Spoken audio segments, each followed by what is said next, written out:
sir? Yeah, please. 1 minute.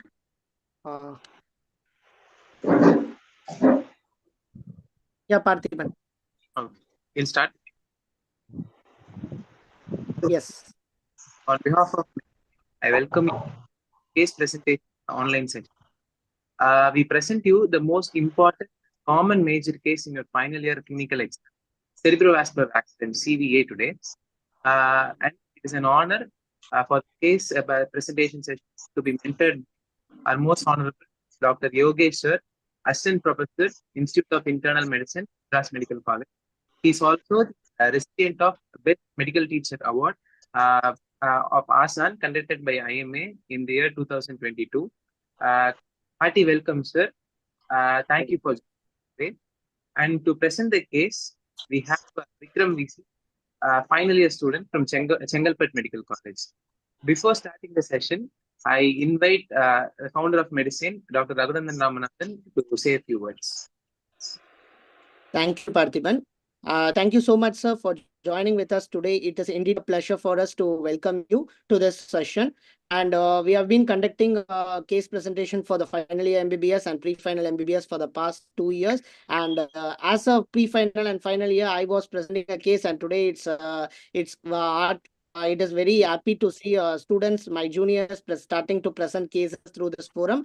And today we have our mentor, Dr. Yogesh sir, who I know very well from my final year, and most welcome you, sir. Almost every MMC student I have seen in my last 2 years, the one person who they tell them as a favorite faculty is Dr. Yogesh sir, and we are very happy to have him here through our forum for teaching the final year MBBS students. And we have an exam scheduled for the practical exam in the next 1 week. So I think this will be useful for all the exam going students as well as the recent passed out from pre-final year. Thank you so much, sir. And I would like to invite sir to start the session. Thank you, sir. Okay. Thank you, Dr. Raghu and Dr. Parthiban. It's an immense pleasure to have this session for CVA for final MBBS students. So I think we can start the session.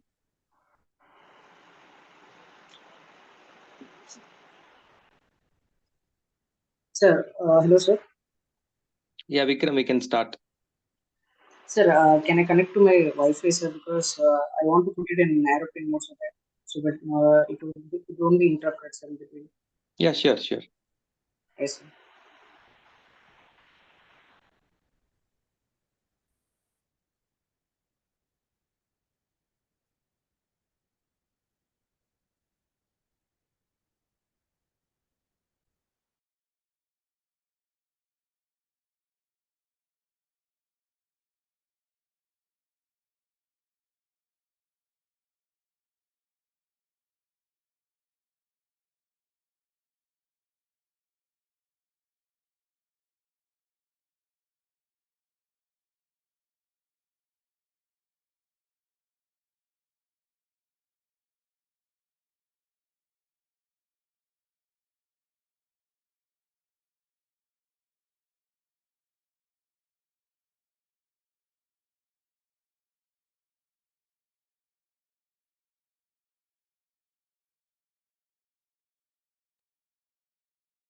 Yeah, sure, Dr. Raghu. So, good evening, students. First of all, unga CNS case every they will grade you is we have Osler technique, OSLER. So that is objective structured long essay rating scale. So in that you have split up of marks for your long essay question. So the long essay question usually it is graded for 40 marks. So 10 marks is for your history taking, 10 marks is for your clinical examination, 5 marks for your investigation, 5 marks for your treatment, and the rest of the marks is for demonstrating the clinical examination part. So this is how the new exam pattern has been graded. So my kind advice for you all guys is try to write the history properly and document everything. You should not miss any history pertaining to other systems. So this usually happens because when you are allotted for CNS, you tend to write only the CNS history. You will try to miss out the cardiovascular, respiratory, and abdomen history. So this is the most important part, which you will all miss when you are in exam stress. Number two is when you come to the clinical examination part, you need to write other systems, that is cardiovascular system, respiratory system, and abdomen at the end of this CNS examination. Okay. So this is the second part which usually students tend to miss in their exam. The third part is you need to complete the case sheet with investigations pertaining to your case. So you should not write till MRI. So you start with CT brain, plain, that is non-contrast CT brain, and then you write about the basic blood investigations. Coming to the treatment, you have to write the complete treatment. If required, you need to write about the anti-edema measures or starting up of antiplatelets drugs with dosage and rehabilitative measures for the patient. So this completes the full history taking, clinical examination, investigation, and treatment, which carries the majority marks. Okay. And clinical demonstration, the examiner may ask you to demonstrate either biceps or triceps or knee jerk or a plantar examination or simply abdominal reflex exam. So this covers the 40 marks of your long clinical examination. Okay. So don't try to miss other histories in long case of CNS exam. Okay. So this is the first and foremost advice I want to give for all the exam going students, because students, they tend to miss all these things when they are in the exam stress. Okay. So shall we start, Dr. Vikram? Yes, sir. Okay. So Dr. Vikram, he'll be presenting the case history, clinical examination, investigation, and treatment of a cerebrovascular accident case. So we'll start with the case. Yes, sir. Good evening, sir. Good evening. Good evening. We'll start. A 90-year-old female who is residing at Chengalpattu, whose socioeconomic status upper lower class according to modified Medusane scale, whose informant is her daughter-in-law, whose reliability is good, and she is right-handed. Came to the OPD with the chief complaints of right upper limb and lower limb weakness since 2 days, deviation of angle of mouth towards left since 2 days, and slurring of speech since 1 day.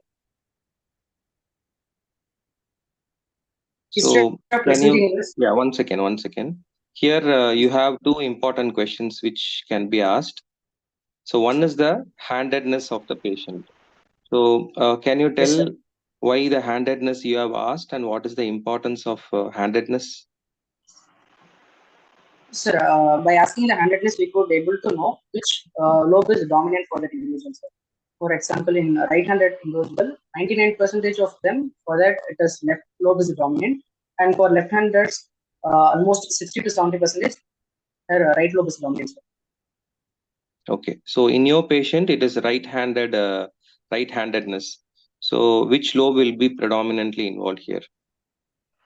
Left cerebral hemisphere is predominant. Sir. So which is the most common lobe involved in your case? Which could be the most common lobe involved? Left parietal. Yes. Parietal lobe.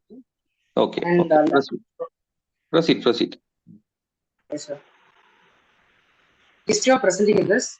The patient was apparently normal 3 days back. Then she developed giddiness, followed by fall 3 days back, and vomiting 1 episode, which is watery, non-projectile, not blood-tinged, and scanty in amount. For that, she was taken to the local hospital where her BP was checked to be high and given symptomatic medications. After that, she was doing her daily routine activities and went to sleep and woke up at 5 a.m. and she experienced right upper limb and lower limb weakness since 2 days. And then deviation of angle of mouth towards left side associated with drooling of saliva since 2 days and slurring of speech since 1 day and history of decreased responsiveness since 1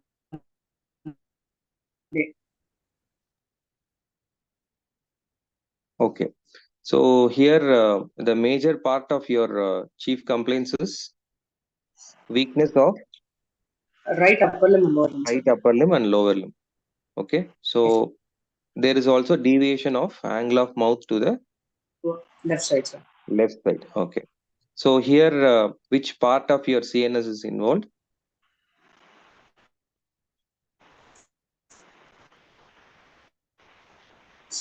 Sir, from right side, facial nerve is involved, sir.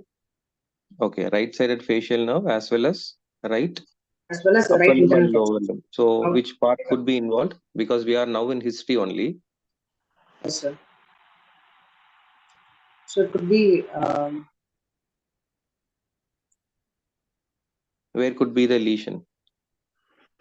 Both right as well as right upper limb as well as lower limb is involved here. so right internal capsule. Right or left? Sir, sorry, sir, left internal capsule, sir. Okay. So with this background, we'll proceed with asking other histories. Okay. And I want to clarify here, vomiting with non-projectile, non-blood tinged, scanty amount you have mentioned. So what is the reason for this vomiting?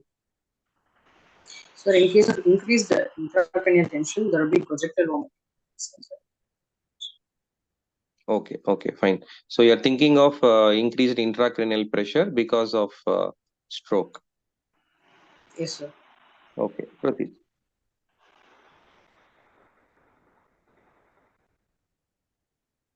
History of difficulty in raising her upper limb above the head. History of difficulty in using the foot. History of difficulty in getting up from squatting position. History of difficulty in holding the slippers. History of difficulty in raising the head from the bed. No history of difficulty in turning the head from side to side. History of difficulty in rolling over the bed. No history of disturbances in consciousness or orientation. No history of memory, behavior, or emotional disturbances. But history of slurred speech. Okay, we'll stop here. So with in this slide, the starting you have mentioned right upper limb above the head. Yes, History sir. of difficulty in raising the right upper limb over the head. But when you come to the next line, no, history of difficulty in mixing the food. So Yes, you sir. have to mention which side you are talking about. This is the most common mistake every students Yes, sir. tend to Yes, do sir. in their exam. So is it right So side or left side? she had history of difficulty in mixing the food in her right hand, sir. Right hand. So for all the history, whatever you have mentioned in this slide, you have to mention about the side, which is most Yes. important. Okay. So in this slide, can you tell which muscles are involved with your history? Because you have asked about raising the upper limb above the head, mixing food, Yes, sir. squatting position, holding the slippers. Sir, she had weakness of both proximal and distal muscles of upper limb and lower limb. Okay, on the right side. Yes, sir, on the right side. Okay. So can you tell the muscles which is involved in the proximal action and the distal action of your upper limb?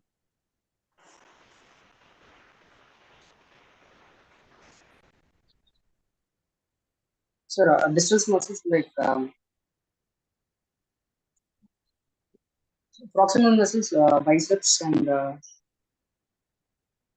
Major muscle? What you are testing in the proximal muscles? The major part is your biceps and your deltoid. When you come downwards to the distal, it is the muscles of your small hand, small muscles of your hand. yes, Okay. sir. So when you come to the lower limb, what is the proximal part and the distal part? Sir, thigh muscles and Major part is your gluteus. Okay. So gluteus is required for your hip. What is the action of gluteus? sir, adduction.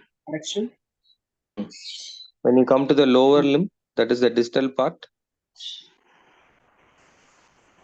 Sir, it will be tibialis. involving the neuropathy. Okay, so usually proximal it will be the myopathy and distal it will be the neuropathy.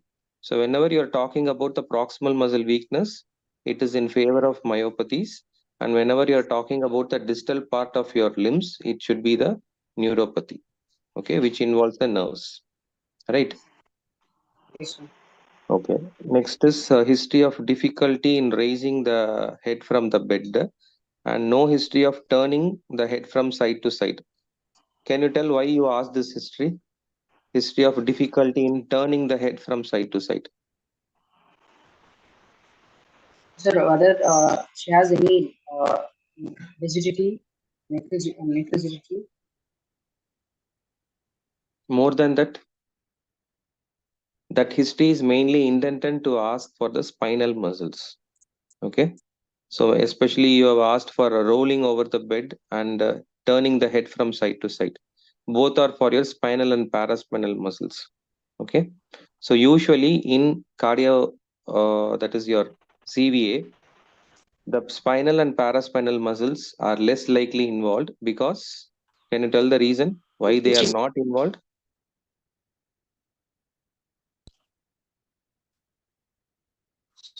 It has bilateral innervation for the spinal and paraspinal muscles through your corticospinal tract. Okay. So usually the spinal and paraspinal muscles will not be involved and there will not be any history of difficulty in rolling over the bed and turning the head from side to side. So you have to change that no history of difficulty in rolling over the bed. Okay.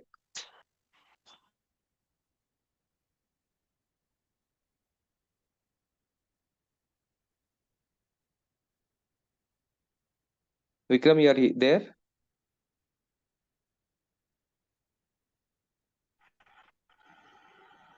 hello, sir. Yeah, Vikram, your screen is not visible.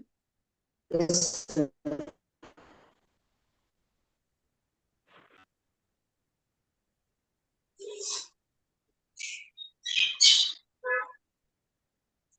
Now, okay, sir. Yeah. Yeah. So in this, no, the sixth line, no history of difficulty in turning the head from side to side. That is the correct one. But you need to mention no history of difficulty in rolling over the bed. Okay. So that Okay, history sir. will not be present in a common CVA case.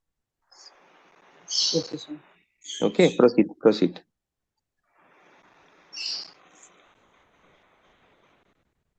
No history of disturbance in appreciating smell, history of blurring of vision or disturbance in appreciating colors, no history of drooping of eyelids, double vision, difficulty in moving the eye in all directions, no history of difficulty in appreciating sensation over the face or difficulty in chewing, history of deviation of angle of mouth to the left, history of stasis of foot in the right side and drooling of saliva in the left side, and no history of hard of hearing, tinnitus or vertigo, no history of nasal regurgitation of foot or nasal twang of voice, history of difficulty in turning the head from side to side, and history of difficulty in rolling over the bed, and history of difficulty in mixing the food or initiate swallowing. Okay. So we'll stop here. So go to your previous slide. Yes, sir. So here you have mentioned no history of difficulty in turning head from side to side. Yes, sir. But in the next slide, you have mentioned history of difficulty in turning side to side. Can you go to the next slide?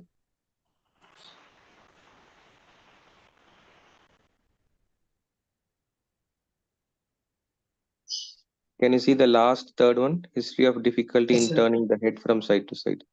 So this will Actually, she confuse has the a examiner. Okay. So this line actually you need not mention once again. Since you have mentioned in the motor system history, you can remove the last second and third one. History of difficulty in rolling over the bed and history of turning the head from side to side. Those two histories can be removed.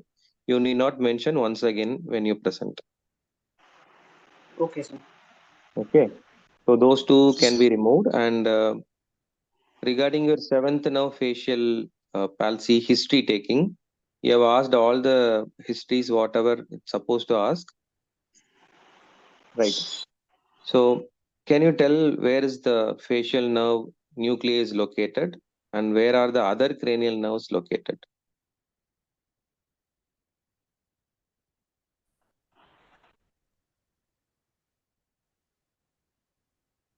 Okay, fine. So I'll tell. So you have the brain stem, which has three parts, right? So one is your midbrain, pons, and medulla. So, and cranial.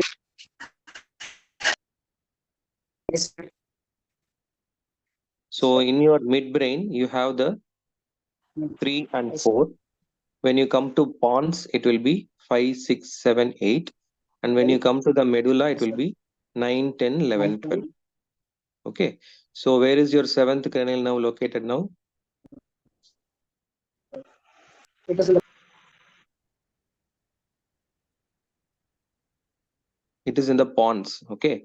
So from the pons, you have the LMN type, that is lower motor neuron fibers coming out from the pons. Okay.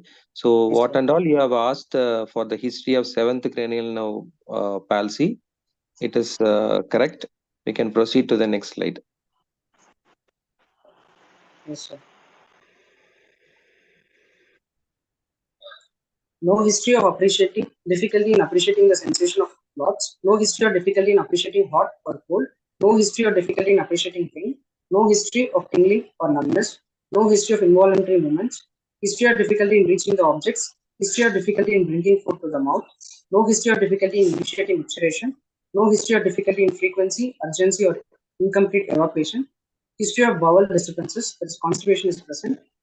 No history of injury to head, no history of fever with neck stiffness, no history of chest pain or palpitation, no history of diarrhea or ear discharge. Okay, can we stop here?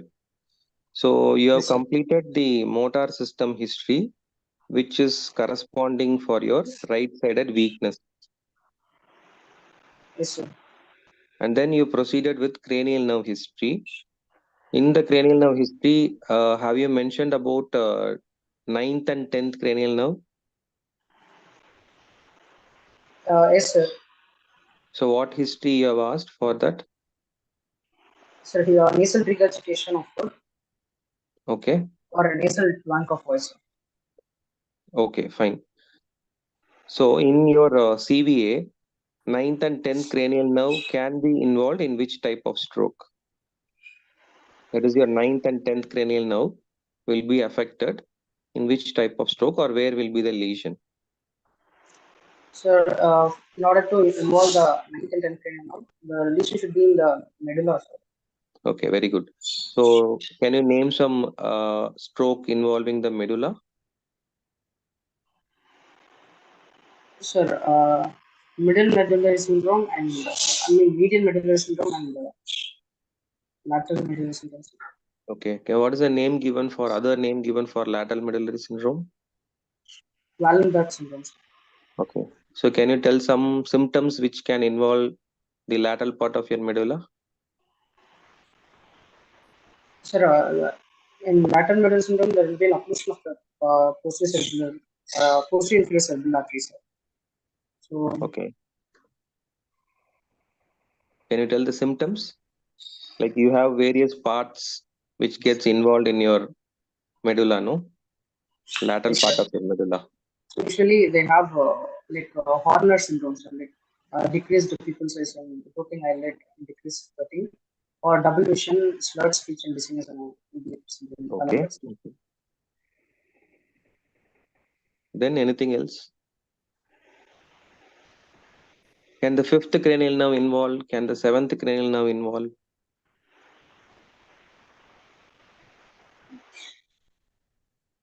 I'm not sure, sir. So usually your fifth cranial nerve, the inferior part goes down till the lateral part of your medulla. So fifth cranial nerve can be involved. Even the seventh cranial nerve can be involved in lateral medullary syndrome. And there is one important history you need to ask, which is your hiccups. Okay. So the hiccup center will be there, especially in the lateral part of your medulla. So most of the lateral medullary syndrome patients, they present to you with regurgitation, hoarseness of voice with hiccups. So you need to catch those patients and do the initial screening for stroke. Okay. So this is regarding your lateral medullary syndrome. And moving on to your sensory system, you have asked all the histories, but with nothing is positive. Am I right? There is no tingling or numbness. Yes, sir. There is no difficulty of pain. So in this history, Yes, sir. you have asked no difficulty of appreciation of pain. In what means? You need to complete further. It is incomplete actually. What history you will ask for pain? Like you can ask whether they are able to appreciate the pain caused by pinprick or mosquito bites. Okay, Okay, sir.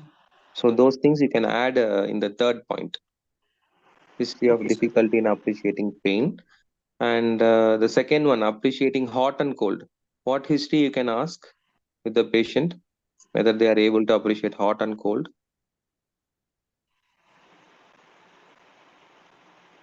So Sir, when they bath, no. whether they could able to. Yes, sir. So when they bath with hot or cold water, whether they are able to appreciate.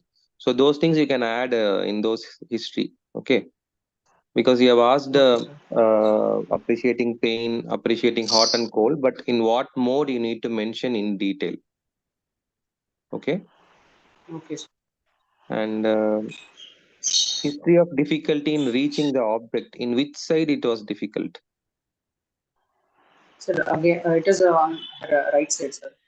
Right side. Okay, so again you need to mention that why you have asked this history. What is the importance?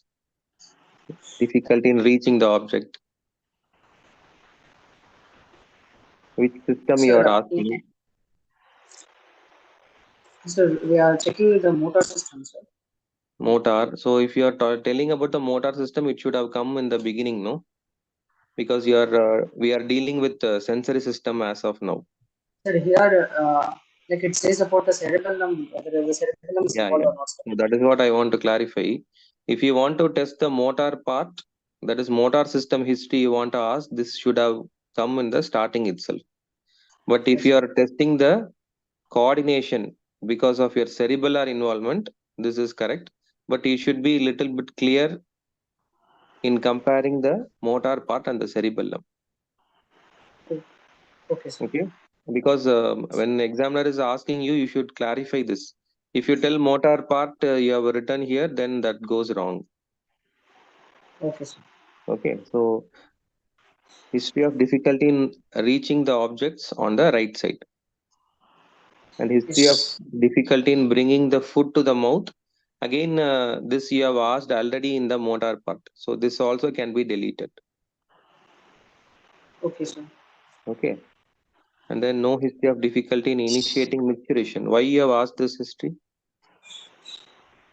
Whether the autonomic nervous system is involved or not, sir. Which nervous system?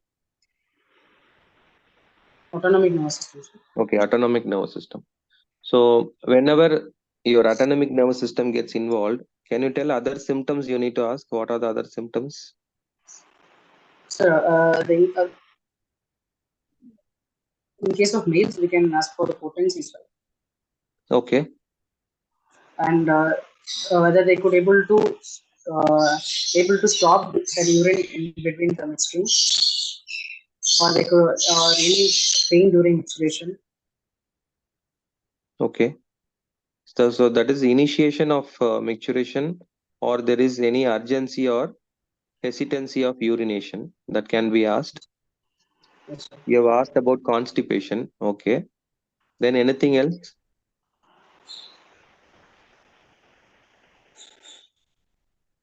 Sir, about the incontinence. Okay. Bowel and bladder disturbance you need to ask. That is fine. Anything else apart from bowel and bladder?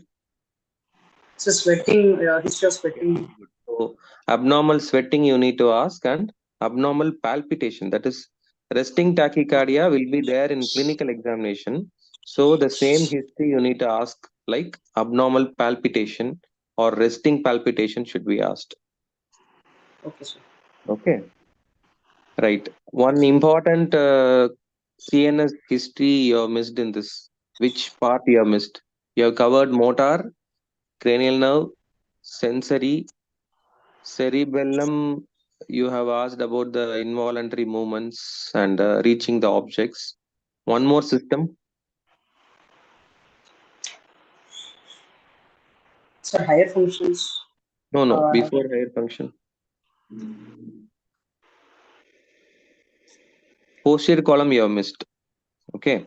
So posterior column is once again the most important part in your history taking. So what are the history you need to ask for posterior column?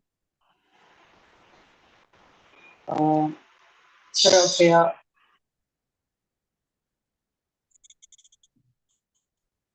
You can ask history pertaining to sir, walking in a narrow do they have path. any procurement? Yeah. Yes, sir. History of walking, difficulty of history in walking through a narrow path or dark pathway, or the patient is unable to wash with closed eyes, wash the face with closed eyes. So these three history you need to ask for posterior column lesion. Okay, so that you need to add in this, right? Yes, sir. Okay, fine, proceed. So no history of injury to head. You have asked for traumatic CVA. If you suspect a traumatic CVA due to any injury, what could be the other symptoms you can see along with weakness? So they may have uh, any compression symptoms, sir. Okay. So raised ICT will be there, right? Raise, Intracranial tension. headache. Yes, sir. Right. Yeah. For the raised ICT, they may have headache or vomiting. Okay. So can you tell the symptoms or signs of raised ICT? A very, very Yes, sir. commonly asked question. Sir, headache, sir, Okay. and then Headache, blurring of vision, vomiting yes, sir. can be there, neck pain can be there. All these are symptoms. Can you tell the signs of raised ICT? What will happen to the BP? What will happen to the pulse? What will happen to the respiratory system? The triad is called as what triad? Raised ICT. You know something Sir, called as Cushing's cardio, reflex? Cushing's reflex, you know? pushing threads. Cushing's Yes, sir. triad. So can you tell that?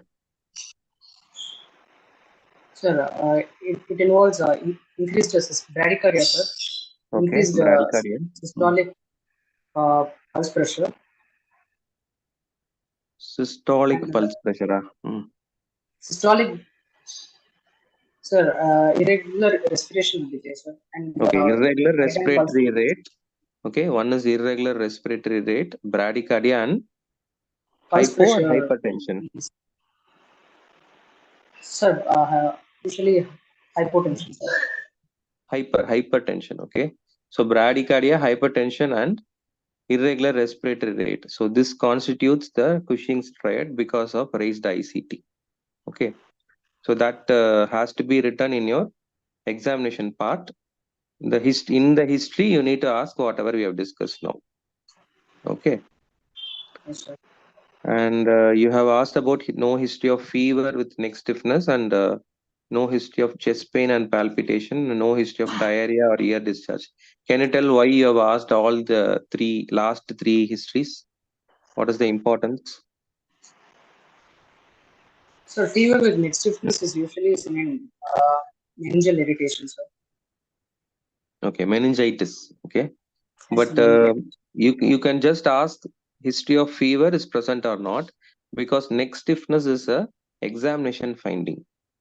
Okay, so okay, that should not be included in your history. okay, sir. Okay, so no history of fever, no history of chest pain or palpitation. Why that history? Chest pain or palpitation? Whether whether cardiovascular system is involved in case of sir. Okay, so can you name one or two cardiovascular system involvement with CVA? Sir, in case of atrial fibrillation, sir, which usually which precipitate embolic stroke, sir. Okay, very good. Then, especially you have to ask history of rheumatic heart disease. So for that sir. only you are asking about history of chest pain or palpitation or syncope. All those history you need to ask. Then why you have asked about diarrhea or ear discharge? Sir, any infection? Okay. So diarrhea causing microorganism can precipitate a condition called as Guillain-Barré syndrome. Okay. So is it Yes, sir. ascending weakness or descending weakness? Sir, it is an ascending weakness. Ascending weakness. Okay. So it is a asymmetrical all four limbs involvement of the upper limb and lower limb. Okay. So weakness of all four limbs, they usually present with quadriparesis. Okay. And they end up with respiratory failure. So history of diarrhea preceding 1 week should be asked for all the CVA cases. Okay. Then why you have asked ear discharge history?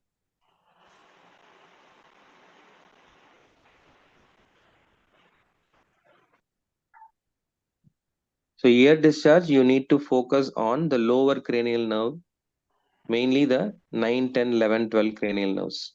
So whenever you have the acute otitis media or chronic suppurative otitis media, they can erode the base of the skull and they can enter the brain stem, that is especially the medulla, and they can cause the element type of cranial nerve palsies. Okay, so that is the importance of diarrhea and ear discharge in your history. Okay, Yes, sir. okay, proceed.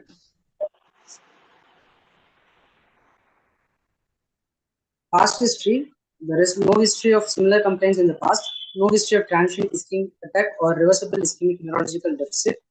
No history of diabetes, hypertension, tuberculosis, bronchial asthma, or epilepsy. No history of sexual transmitted disease exposure. No history of any drug intake. But history of cataract surgery in the left eye 10 years back. Okay, so can you define transient ischemic attack? Yes, sir. So it is a focal neurological deficit which is usually uh, resolved within 24 hours. Sir. Okay, then what is the difference between the TIA and RIND? Sir, reversible ischemic neurological deficit is again a sudden onset for focal neurological deficit, sir, which whose symptoms is more than 24 hours, but resolve within a week without any permanent neurological deficit, sir. Okay, very good. Okay. So can you tell the modifiable risk factors in your past history? What are the modifiable and non-modifiable risk factors? Sir, non-modifiable is her age, sex, and genetics, sir. Okay, fine. Family history, sir.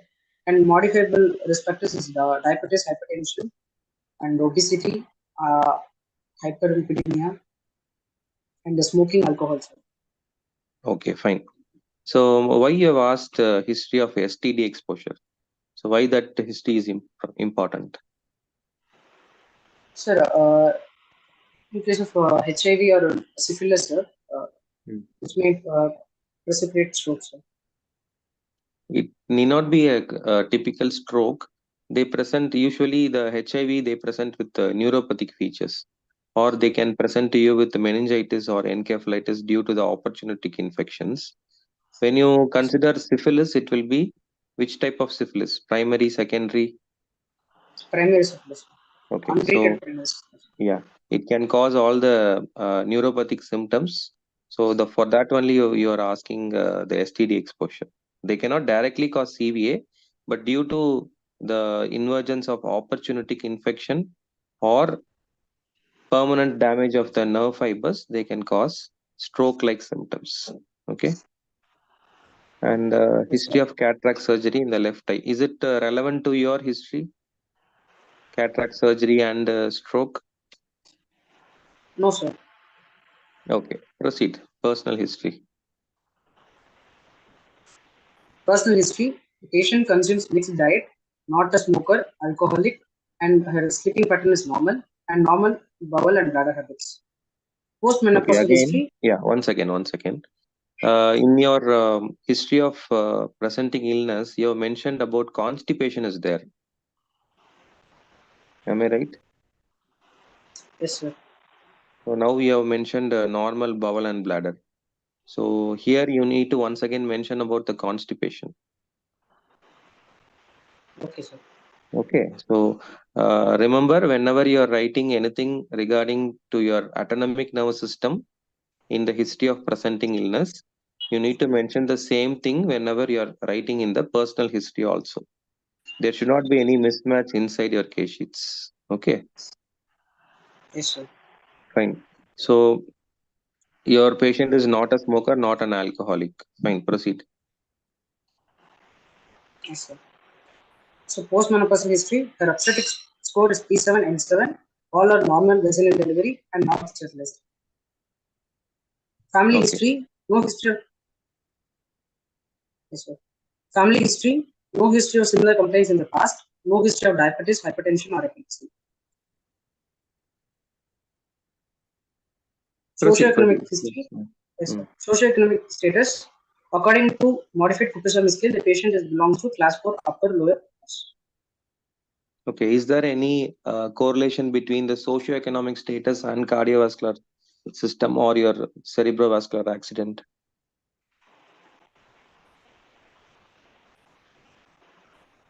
Usually low socioeconomic status, they tend to be in your what is the living house of, so patients called as kacha house or pakka house. Okay. Okay. So in kacha house, you can see all the communicable diseases. That is very, very common. So in younger age itself, they can have all the rheumatic heart disease possible complications. And when they are untreated, they can present to you with cardioembolic stroke. Okay, so that is the importance of socioeconomic status in cerebrovascular accident cases. Yes, sir. Okay, yeah, go to the summary. Yes, sir. A 90-year-old female, incidentally found to be hypertensive, came with the chief complaint of sudden onset right upper limb and lower limb weakness associated with deviation of angle of mouth to the left side and slurring of speech for 2 days with one episode of vomiting. History is suggestive of acute neurological deficit, probably due to ischemic stroke of thrombotic etiology. System involved is central nervous system and structure involved is left internal nervous. Okay, so in this summary, how you have concluded that it is a ischemic stroke and thrombotic etiology? Can you substantiate your diagnosis? So based on the progression of the symptoms, sir, usually the thrombotic stroke, it is progressive in nature. So the symptoms are all progressive in nature, but in case of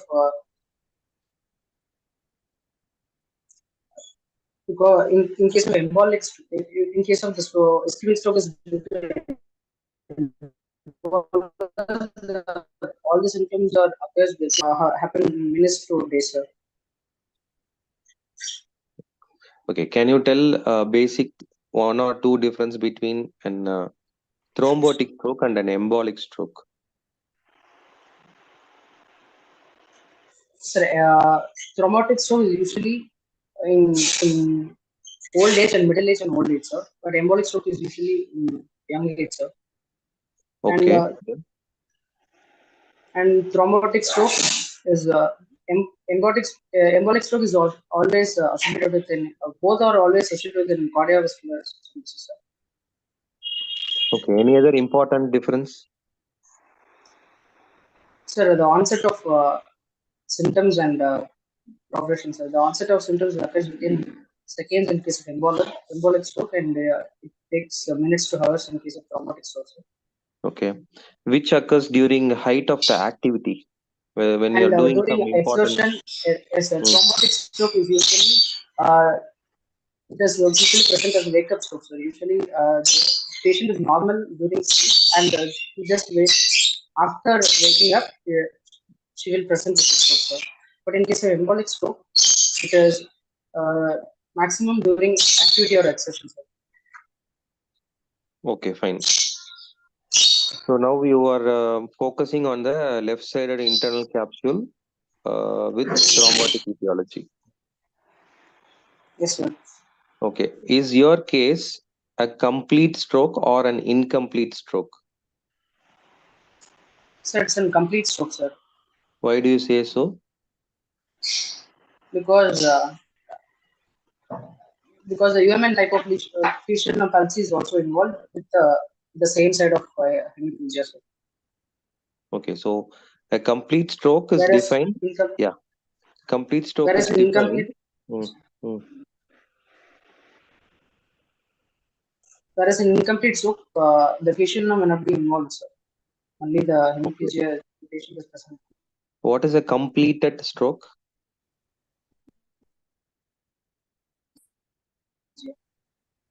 All the symptoms are usually present within the 6 hours, sir. Whereas the stroke in evolution, the symptoms will progress for days, sir. Okay. So slowly, when you have the symptoms starting with right upper limb weakness, progressing to right lower limb weakness, then involving the facial nerve palsy, and then progressing slowly, and then it completes. It is called a stroke in evolution. Okay. Slowly it progress with all the symptoms of stroke. But when you term the CVA as completed stroke, at the onset of the event, all the symptoms of stroke will be present. So this is the basic difference between stroke in evolution and completed stroke. Okay.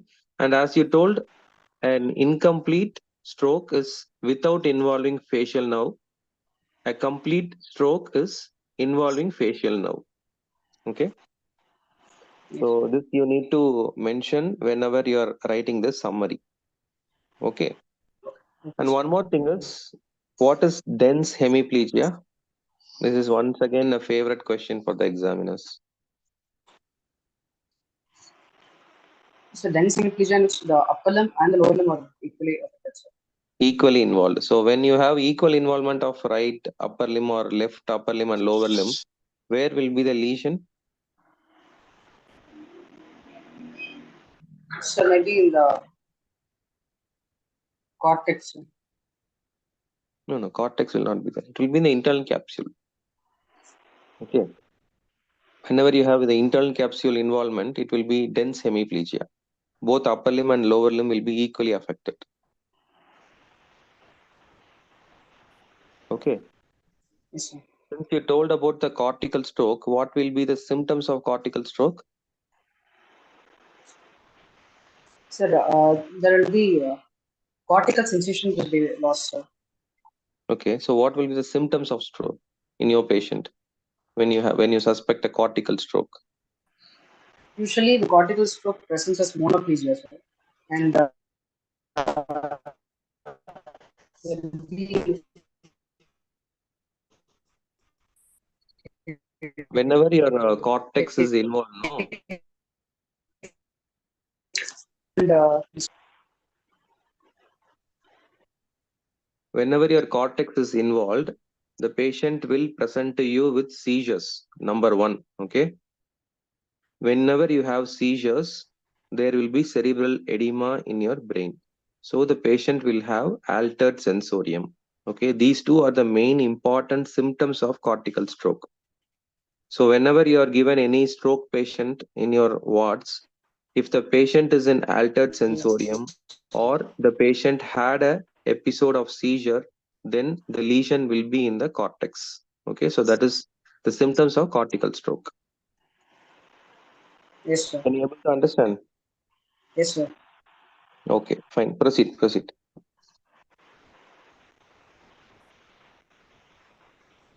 So general examination. The Yeah. patient is conscious, communicative, and cooperative, oriented, afebrile, moderately built, and poorly nourished, not anemic, not jaundiced, no cyanosis, no clubbing, no pedal edema, no generalized significant lymphadenopathy, and in right eye there's pinpoint pupil, and in left eye pseudophakia. Markers, no markers of atherosclerosis is seen, no markers of syphilis seen, and no neurocutaneous markers are seen. Okay, next. So pulse, the rate 76 beats per minute and rhythm is normal. Volume and character are normal. No radial and radiofemoral delay. No vessel wall thickening. Felt equally in all peripheries and carotid pulse are felt normal on both sides. Blood pressure, it is 140/90 mmHg measured in the left upper limb with patient in sitting position. The respiratory rate is 22 breaths per minute. Type is thoraco-abdominal type and no use of accessory respiratory muscles. Temperature is afebrile. Okay, so we'll stop for a minute here. Can you go to the previous slide? Yes, sir. So in here, you have told about the markers of atherosclerosis. Can you name one or two markers? Sir, xanthoma, xanthelisma, arcus senilis, and libido reticularis, and Frank sensor. There is a crease in the earlobe. Okay, so Frank sign is crease in the earlobe. Okay, so if Frank sign is there, the cardiovascular mortality and morbidity will be very high. Okay, that is called as FRANKE, Frank sign. Okay, then Yes. you have told about the neurokitinase markers, no? Can you name few neurokitinase markers? So the neurokitinase markers for neurofibromatosis, that is capillate spots, sir, and Okay, axillary freckles, okay, fibroma, and niche nodules, sir. And for tuberous sclerosis, it is hematoma, adenosebation, and Ashleaf macules and Chagrin patch, sir. And for Strouge-Weber syndrome, it is seizure, traumatic calcification, and unilateral port vein stain and mental retardation, sir. okay, fine. So you have mentioned about clubbing is not there in your case. What is the importance of clubbing in CVA? So maybe due to the hypoxia, sir, whether it is Will it be unilateral clubbing or uni-digital clubbing or pan-digital clubbing in CVA?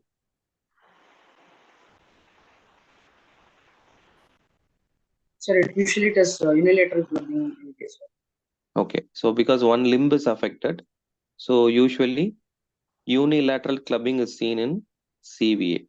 Okay, can you tell one cause for uni-digital clubbing? Sir, unidigital. Sir, infective endocarditis. Usually it will be seen in gout. Okay, gout you have the enlargement of your great first toe in your legs. So clubbing can be seen as uni-digital clubbing, right? So in case of gout, you can see as uni-digital clubbing, right? Proceed further.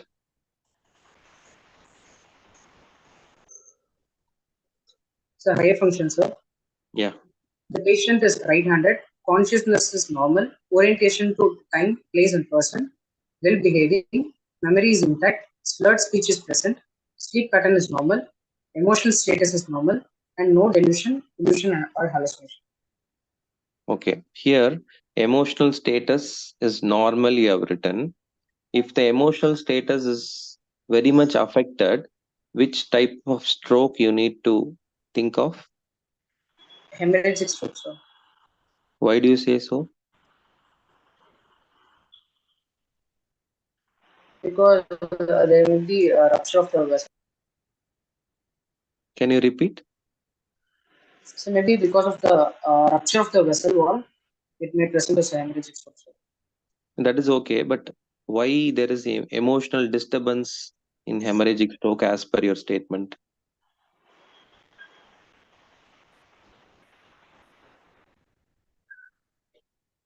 Usually, the emotional liability of any patient will be altered in case of pseudobulbar palsy. Okay. So there are two types. One is bulbar palsy and another is pseudobulbar palsy. Bulbar palsy, it is from the starting of the nuclei till the effector organ. That is from the bulb. Bulb is your brainstem. Okay. Okay, sir. So from the bulb to the effector organ, it is bulbar palsy. So usually it will be lower motor neuron palsy. When you talk about pseudobulbar palsy, it will be upper motor neuron type, and emotional liability will be very much affected in pseudobulbar palsy. The patient tends to cry, the patient tends to talk loud, or the emotion will be affected in pseudobulbar palsy. Okay, Okay, sir. fine, proceed. So, cranial examination. Hmm. Olfactory nerve, the patient was able to perceive smell on both sides. Optic nerve, the visual acuity is 3/60 on right side and 6/60 on left side. Color vision, field of vision, and light reflex are normal on both sides. Okay, so how did you check the visual acuity? What is the distance? Sir, it is from the 6 meter from the patient, sir, Okay, how did you check the color vision? by ECR shot, sir. Okay, fine, proceed. So, oculomotor, trochlear, or abducent nerve. Ocular movements are normal on right side and left side. There is no drooping of lids on right side and left side. And light reflex is both direct and indirect at both right side and left side. And extraocular movements are normal on both sides. So, trigeminal nerve, institution over the face are normal on both sides. Conjunctival and corneal reflex are present on both sides. And the patient was able to open the mouth against the gravity. And facial nerve, it is normal on. Sir, actually, I did a mistake, sir. So, facial nerve Yeah. is left side is normal, and it is Riemann type of right facial nerve. Right side, sir. Okay, you have to interchange. Okay, normal will be on the left side. Left side. UMN type of facial nerve palsy will be on the right side. Okay, you need to interchange it. Okay, Yes, sir. so can you tell how will you differentiate between UMN and LMN seventh nerve facial palsy? Sir, an UNN type, a group of muscle will be involved, sir. But in case of element type, there is a single muscle is involved, sir. And environment type, the patient will be increased spasticity, sir. But in element type, there is facility of muscle to be there, sir.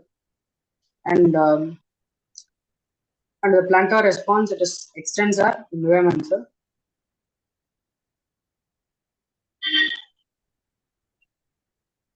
Okay, so as per your statement, you have told about three comments difference between UMN and LMN. So one is you told about the muscle group of muscle involved. The second is regarding the spasticity. So there are two types of hypertonia.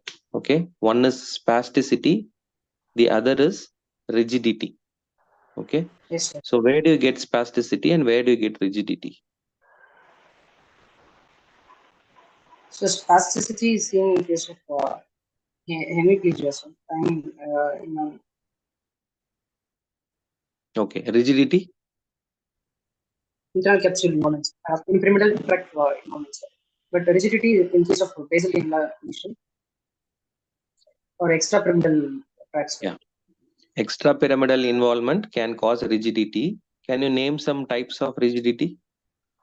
It is lead pipe rigidity and cogwheel type of rigidity, sir. Okay, so can you name a condition where extrapyramidal fibers are affected?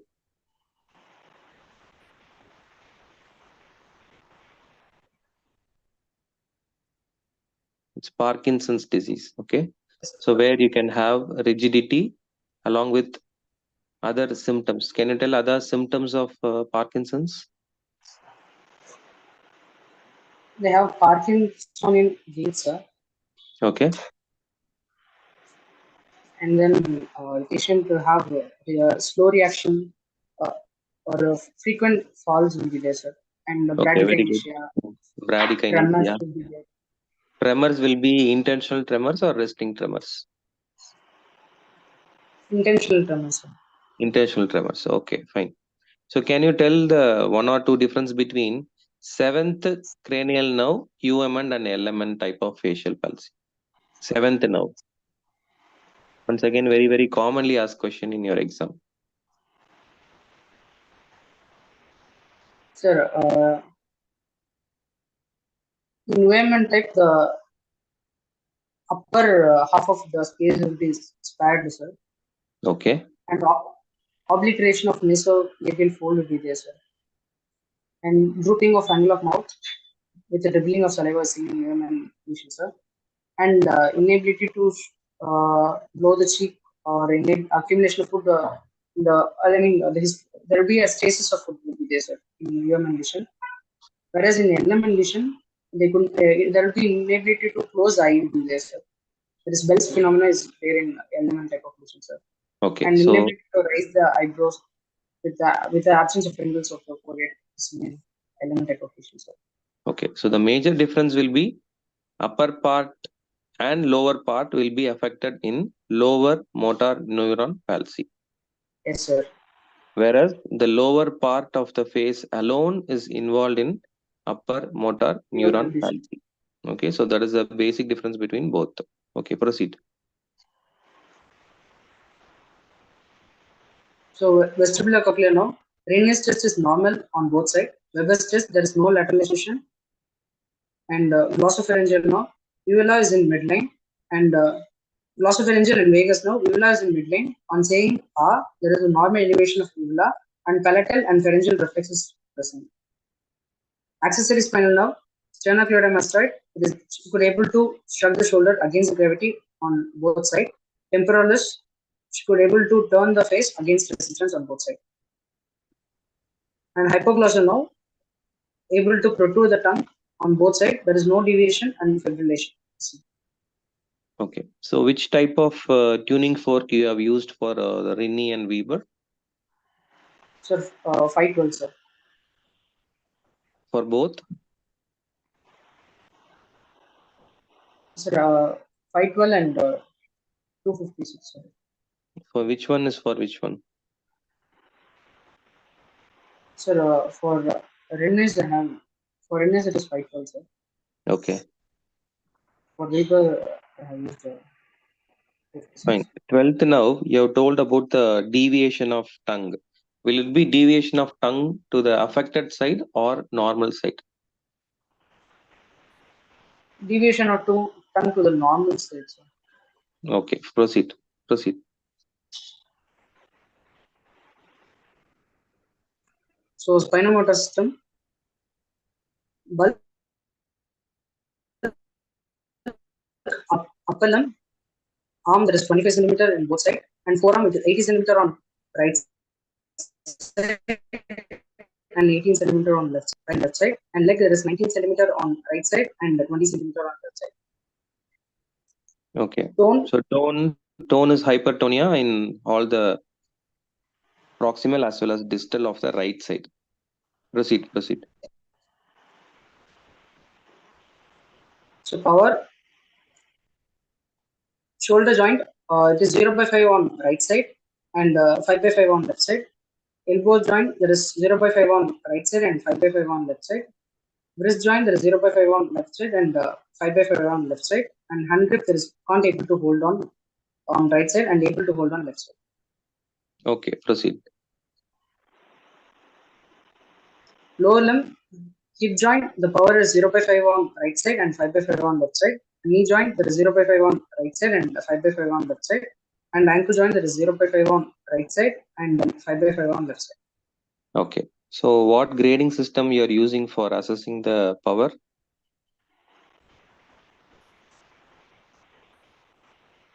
Sir, Is there any name given for the power assessment? It is MRC grading. Okay. So Modified Research Council grading. And how many grades are there? it's grades from 0 to 5, sir. 0 to 5. So can you count from 0 to 5? How many grades are there? 6 grades, sir. 6 grades. So please don't write 0 by 5. That is not actually correct. You just mention whether it is 0 or 1 or 2 or 3, whatever it is. Because you have 6 grading starting from Yes, 0 to 5. So you just write the grade of the power, whatever it is there. You need not write the divider. okay, Able sir. to follow? Mhm. Yes, sir. Yes, sir. You just write whether it is 2 or 3 or 5. Don't write the divider 5. Okay, Okay. sir. Some examiner may accept, some people they won't accept this. Okay, sir. Okay, fine. Proceed.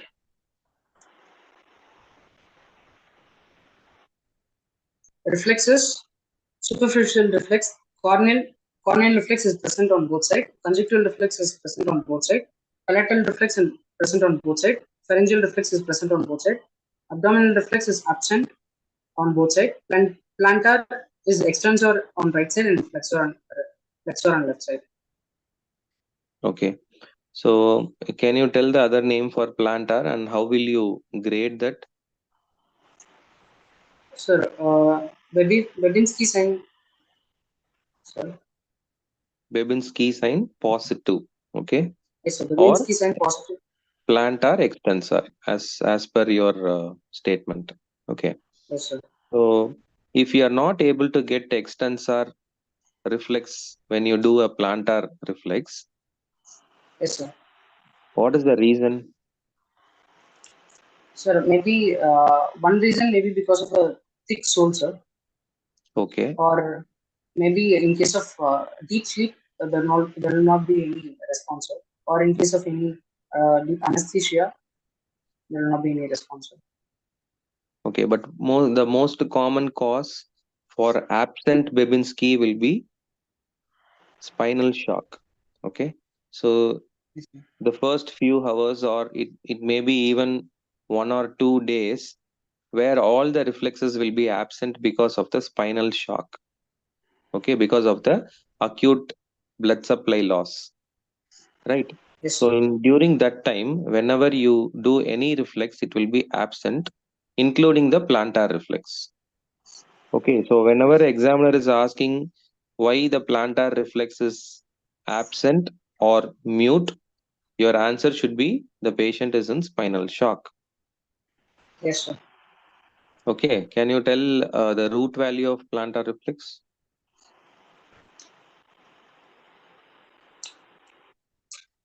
Sir,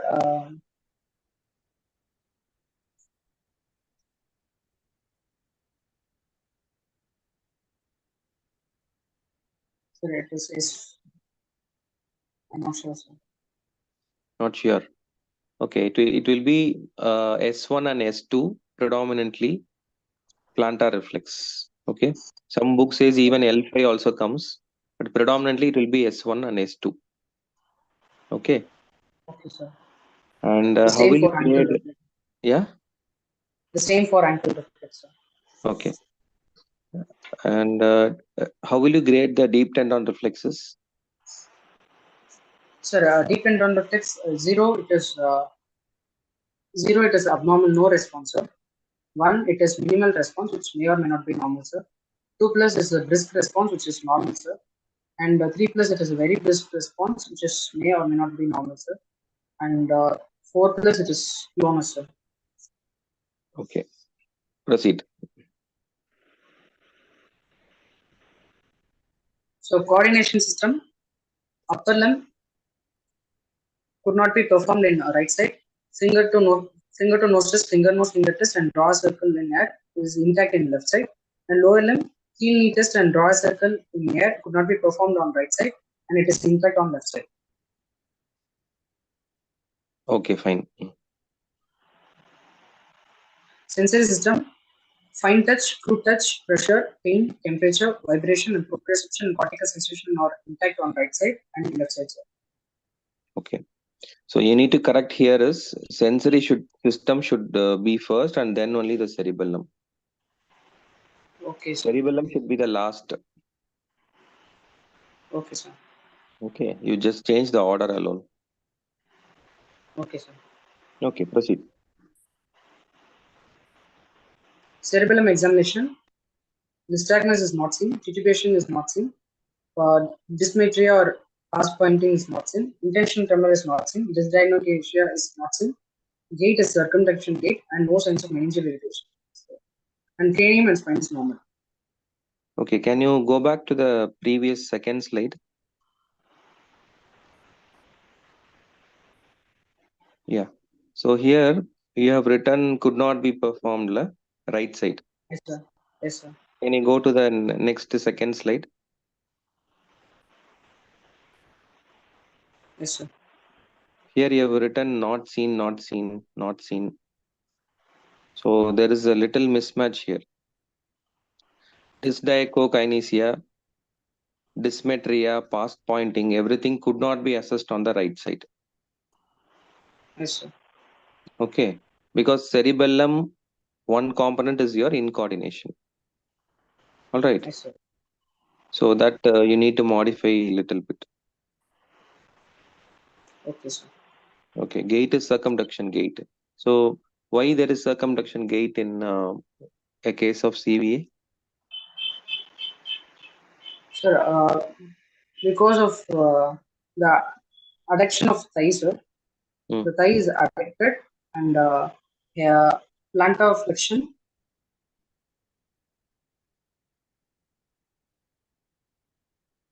Okay, so you mentioned about no signs of meningeal irritation, cranium and spine normal. Proceed, proceed. Yes, sir. Other system examination, cardiovascular system, no, S1, S2 is heard, no added sound. Respiratory system, normal vesicular blood sounds is heard, no added sound. Gastrointestinal system, normal bowel sounds is heard, no organomegaly and no free flowing. Okay, fine. So one last question regarding your examination. What is the importance of examining the carotid in case of CVA? Pulse and carotid. Sir, in case of any partial occlusion, there will be carotid root can be seen, sir. Okay, okay. Regarding the pulse? Sir, pulse, whether it is irregular pulse, which is seen in atrial fibrillation, which is one cause of embolic stroke, sir. Okay, fine. Proceed, pa. So, diagnosis: a case of cerebroaxillary accident with right-sided hemiplegia and upper motor neuron lesion type, right facial palsy, involving the left internal capsule, probably the lenticular-striate branch of left middle cerebral artery, and the etiology is of probably thrombosis. Okay, fine. So why do you say internal capsule of the left side is affected in your case?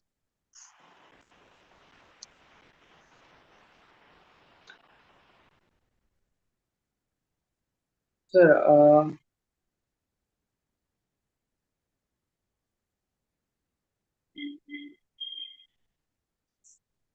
since dominant lobe is a left lobe, sir, and the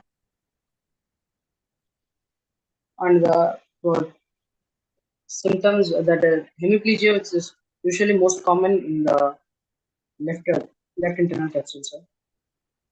Okay, so the very first question I asked, no, what is the handedness of your patient? You told right side. So here the Yes, sir. which lobe is involved? Predominant lobe? Left lobe, sir. Left lobe. So left parietal lobe, it could be involved. And I asked one question as what is dense hemiplegia? So the answer will be both upper limb as well as lower limb will be equally affected. So in your patient, upper limb and lower limb power is 0, which is equally affected. So your patient is having dense hemiplegia. So the possible site will be internal capsule. Yes, sir. Okay, so that should be your answer. And when you can have a facio-brachial monoplegia, that is only the right or left upper limb is affected with involvement of 7th UMN facial palsy. Which part of your internal capsule can be affected?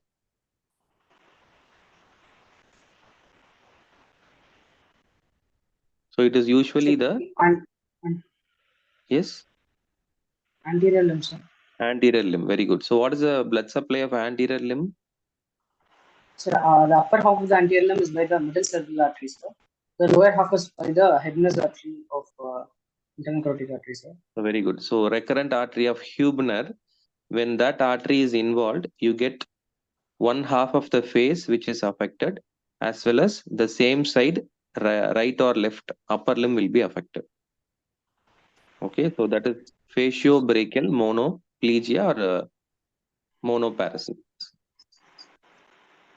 Yes. Okay, fine. Proceed. Investigations: CBC, ESR, and CRP, and lipid profile, blood glucose level, liver function test, renal function test, urine protein, serum electrolytes, a non-contrast CT to rule out hemorrhage, and MRI to localize the infarct, and CT or MR angiography, electrocardiogram, and echocardiography. Okay, so here, as I told in the beginning, no, what should be the first investigation of choice you need to do for your patient? It is CT, sir. Yes, so it is CT, that is computed topography, which is non-contrast. Okay, we usually don't give contrast for initial CT screening. It will be a non-contrast CT of brain. Okay, that should be your first investigation of choice. And then only you need to write all other blood investigations you want to do to rule out each and everything. Yes, sir. Okay, so one is you have told about the CBC. What is the importance of CBC in your stroke patient? So whether it is thrombocytopenia can be. Okay, any infection which is triggering this event, or any stroke patient can have aspiration. So aspiration can result with raising WBC count and reduced thrombocytopenia, that is reduced platelets. Okay, Yes, sir. so that is the importance of CBC in your patient. What is the importance of ESR and CRP? Sir, CRP is usually again it is raised in case of infections. Okay, infections or inflammations, CRP can raise. But what is the importance of ESR? Sir, whether it is usually in case of usually it is increased in case of stroke, sir, because Why? we compare with sir, ESR will be atherosclerosis. in simple conditions. ESR can raise. So one is your anemia. Okay, anemia, ESR will be raised. Second is you can think about, especially if it is a female which is young onset. So young stroke is either 40 or 45 age. So that is the new criteria. Less than Yes, sir. 40 or less than 45. Two different standard textbooks says this definition. So you can fix it as less than 40.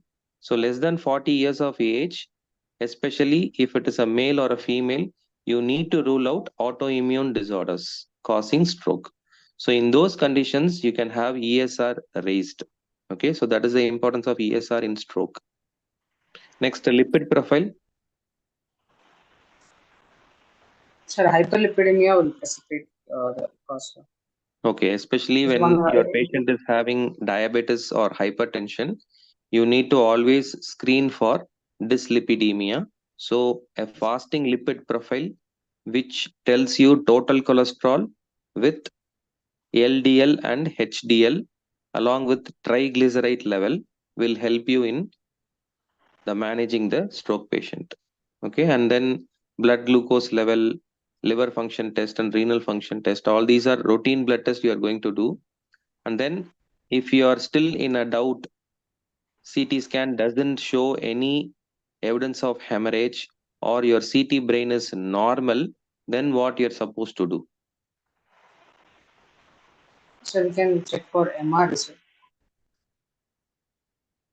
Okay. So the patient is present in acute onset. We have to go with CT. So in case the patient present late to us, then we can do MRI, so, to localize the infarct, sir. Okay, Infarct usually we test. do a MRI brain along with MRA and MRV. So what is that MRA? It is nothing but MR and arteriogram and MR venogram. So that is MRA and MRV. Okay. So Yes. those will tell about whether it is a arterial bleed or a venous bleed or arterial thrombus is there or not. So that can be done with help of angiogram, that is MR angiogram. And then don't miss about ECG. ECG will tell you more things. Whenever you have systemic hypertension, there will be left ventricular hypertrophy in the ECG. If the patient is having any cardiovascular abnormality, you can see either atrial fibrillation or Yes. RVH Ventricular. features. Okay, so atrial fibrillation waves can be seen in ECG. So don't ever try to miss ECG in especially CVA patients. Yes, sir. Okay, proceed. Management: tablet aspirin 150 mg, tablet clopidogrel 75 mg, and tablet atorvastatin 10 mg, and tablet ranitidine 150 mg. And we have to control the BP and right upper limb and lower limb physiotherapy and vitals to be monitored. Okay, what is the golden hour of stroke patients? 4.5 hours, sir. Okay, so if they come within 4.5 hours, what will be your treatment? Thrombolysis, sir. So can you name one or two thrombolytic agents you can offer to your patient? Sir, clopidogrel. No, thrombolytic agents. You need to lyse the patient. So you need to lyse the thrombus.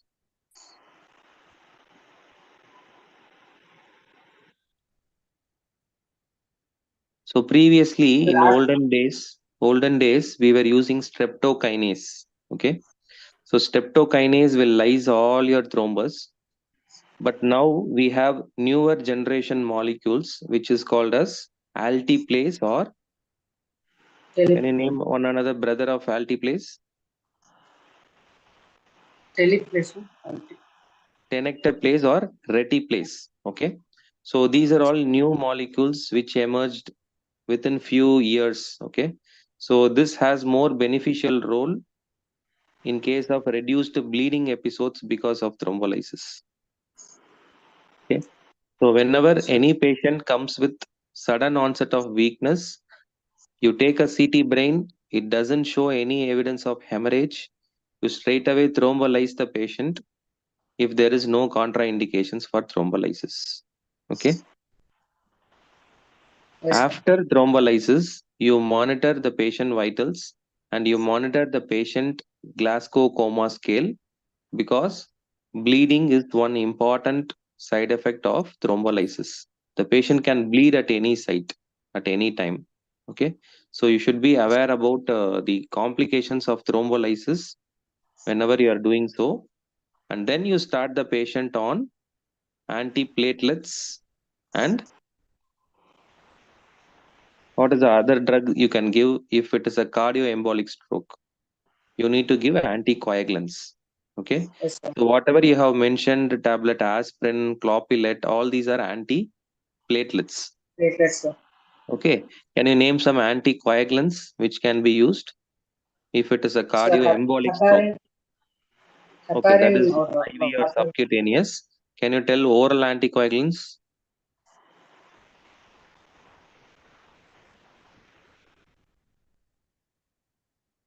So that is warfarin or coumarin derivatives. So these two drugs can be used as anticoagulants.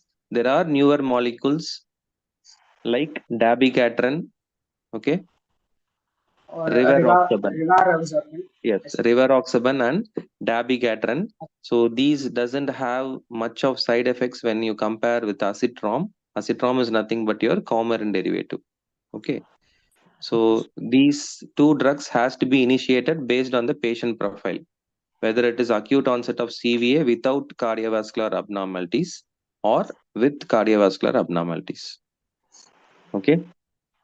And Yes, sir. regarding your ranitidine 150 milligrams, why you have written morning and afternoon?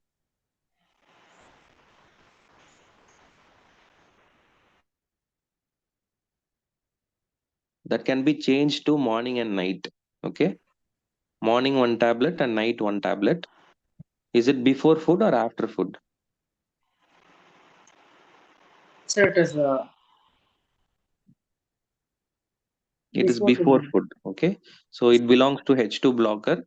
So whenever you are giving the aspirin can cause gastritis. Okay, severe gastritis can be present. So in order to counteract that, you are giving H2 blocker before food. Yes, sir. Okay, so before you start all these drugs, which is the most important therapy? Physiotherapy. Yes, so that is the most important part for all CVA patients. Physiotherapy is the most important part. Why physiotherapy is important? Sir, it is for rehabilitation of the. No, there is one mechanism why early physiotherapy will reduce the morbidity and mortality. So whenever you are activating the limb, it promotes collaterals to develop inside your brain parenchyma. Okay, so that is why physiotherapy is important role whenever you have any stroke patients. The most important part here is you need to change the position in order to prevent Bed sores. sore. Okay, what are the late complications of CVA? Late complications. Sir, sepsis can be, sir. Or When you have bed DVT, like sores, yeah, when you have bed sores, the deep vein the patient thrombosis. can develop sepsis. Anything else? What will happen when So, you don't do physiotherapy properly?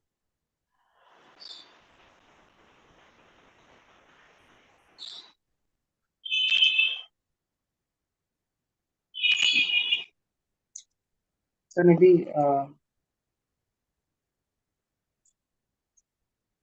permanent. It can go to disuse atrophy. Okay, so contractures can develop. The patient will not be able to use the limb forever. So early initiation of physiotherapy is the most important part in stroke patients.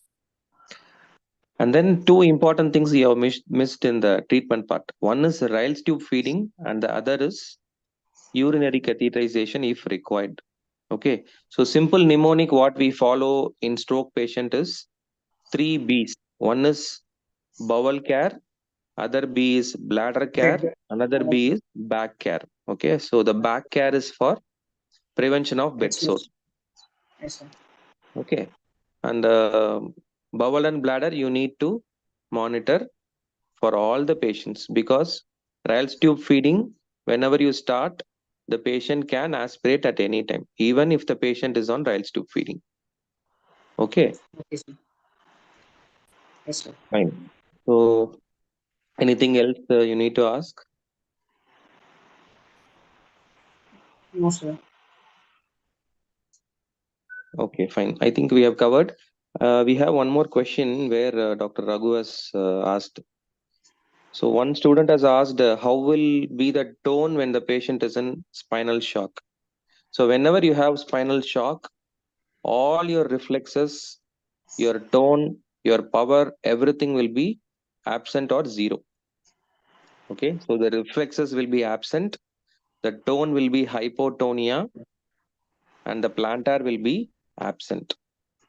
Okay, so this will be the answer for the patient is in spinal shock. Second question is kindly explain regarding the slurred speech here. So why stroke patients can have slurring of speech? Vikram, can you answer this? Why there is Yes. slurring of speech? And what do you call this as? So dysarthria is usually Okay, so whenever you because of have the dysarthria dysarthria, yeah,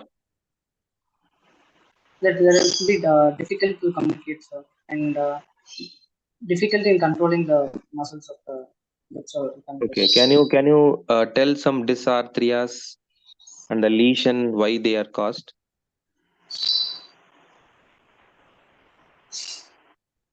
In your case, you told it is upper motor neuron type of lesion, Am I right? Yes, sir. Okay, so what type of dysarthria can be present in your case?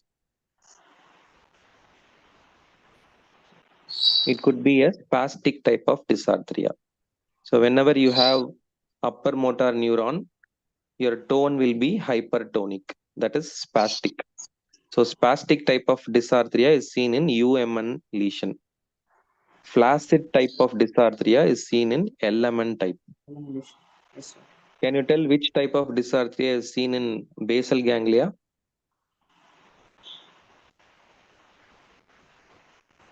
It is hypokinetic. Okay, hypo or hyperkinetic dysarthria. Okay, What sir. is ataxia? Last question. What is ataxia?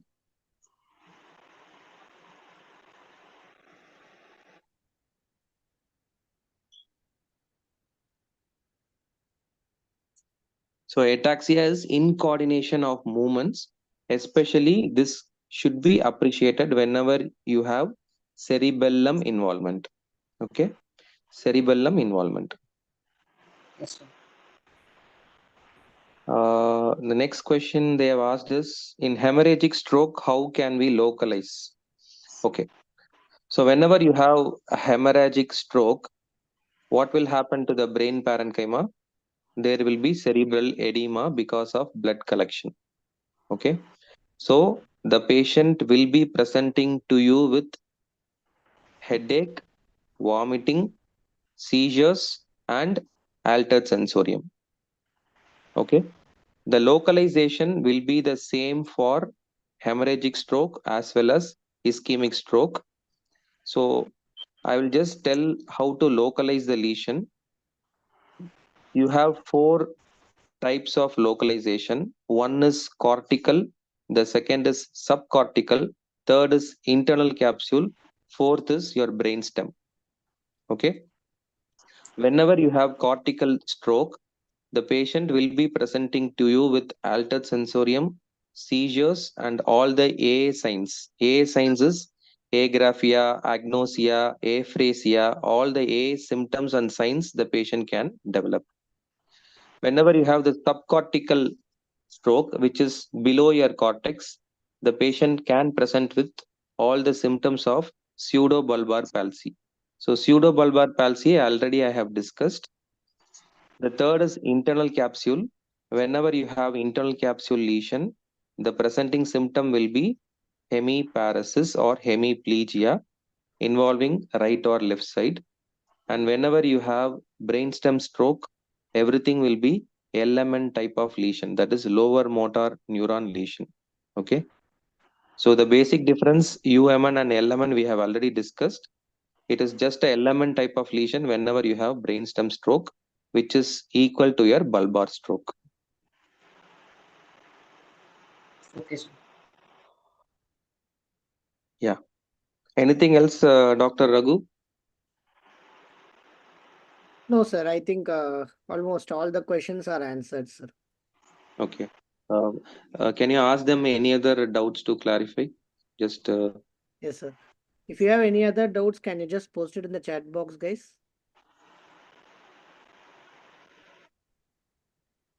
In case of recurrent stroke, should we start chief complaints or history of recent episode of or the initial episode? okay. So whenever you have the recurrent stroke as an exam case, you need to start with the presenting complaints first, and then you can start in HOPA, history of presenting illness. You can start from the previous episode of stroke. In your chief complaints, you need to mention about why the patient is admitted during this episode only. That is chief complaints. Whenever you have history of presenting illness, you can start with the previous episode of stroke. Next question will be, we can say hemorrhagic stroke of MCA. Yes, you can tell.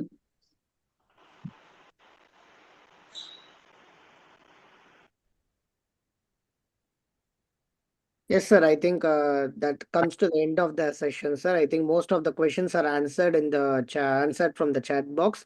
And now I would like to request Parthipan to conclude the session. Yeah, please.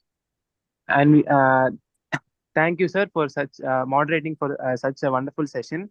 And special congrats to Vikram, who absolutely did a wonderful job today by presenting the case. And on behalf of Medusane, we are happy to present the certificate to Vikram. Anna, can you please display the certificate? Yes, sure. Okay, we will be sending the certificate to the WhatsApp group. Okay. Yeah. Thank you, Vikram, for such a great case presentation. And we have a special mention, Sachidanandam Chinnadurai. He actively participated in the YouTube live session and answered almost all the questions. Thank you, Sachidanandam. And thank you once again, sir, for taking part in this case presentation program. It was such a great session for all of us. Hope you all got very informational infos. We'll see you soon again. Yeah, Thank you. once again, one last question they've asked. Facial palsy with brachial monoplegia. ஒரு question கேட்டீங்கல்ல, repeat once. Okay. So, usually the upper part of your internal capsule, that is your anterior limb, will be supplied by recurrent artery of Hubner, and also a part of middle cerebral artery also supplies the anterior limb. Whenever you have recurrent artery of Hubner involvement, you can have faciobrachial monoplegia, which is one half of the face is affected and the upper limb alone is affected. Okay, so that we call it as faciobrachial monoplegia or monoparesis, whatever the patient presents. So that is due to the involvement of the recurrent artery of Hubner. Okay, you can just read the blood supply of internal capsule. There they would have mentioned recurrent artery of Hubner. Okay. Thank you so much, sir. Almost 700 students have watched the today's session, and it will be like a wonderful help for all the students those who are appearing for their final practical exam. Thank you once again for joining with us, sir. Among your busy schedule, I guess during the exams it will be very difficult for a faculty to join, and we have Dr. Yogesh sir with us today, and we thank you for that, sir. And we hope that in future many students will be like coming forward to present the cases through our forum, and we will be providing certificate for all the students those who are coming forward to present the case. And thank you so much, sir, once again. Let's meet back with other wonderful discussion for the upcoming batch of 2020 in future, sir. Yeah, the special mention is Vikram started taking within 4 to 5 days only. So since he is entering the final year just now, I would like to appreciate him, the case presentation, how he did. And also I would congratulate him. Within a short span of time, he presented a very good case of CVA. Okay, so congratulations. Keep it up. Thank you, sir. Thank you once again, Vikram. Thank you for participation. Your participation will be like serving as a step for others to come forward and present the cases in future. Thank you so much, sir, and thank you so much, Vikram. Thank you, and all the best, students, for your exam. Thank you, sir. Thank you, sir. End pante, sir.